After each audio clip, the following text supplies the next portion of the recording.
ভাঙড় থানার ওসি সাহেব, ভাঙড় থানার আইসি সাহেব, ভাঙড় থানার মেজবাবু সাহেব, অনুরোধ করে যাচ্ছি, বাড়ি বাড়ি গিয়ে থাবড়াবেন না, বাড়ি বাড়ি গিয়ে ছুট কাটাবেন না, বাড়ি বাড়ি মানুষকে ডিস্টার্ব করবেন না।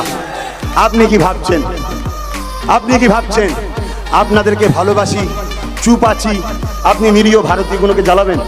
কার ইশারায় করছেন? কে আপনাকে চাপ দিচ্ছে? আপনার গায়ে যে ইউনিফর্ম আছে, আইনের হাত তো অনেক লম্বা হয়, আপনি কোন চোরের ভয়ে আপনি ঘাবড়ে যাচ্ছেন? আপনি একবার বলুন না আপনার ছোট ভাইটাকে, বলুন আমাকে একবার, আপনাকে যে জ্বালাচ্ছে তাবড়ে লাল করে দেবো। আপনি একবার বলুন আমাকে, কে ডিস্টার্ব করছে আমার প্রশাসনকে? একবার প্রশাসন বন্ধুরা বলুন, একবার বলুন আপনাদেরকে। বলবেন না, অথচ বারবার ডিস্টার্ব করবেন।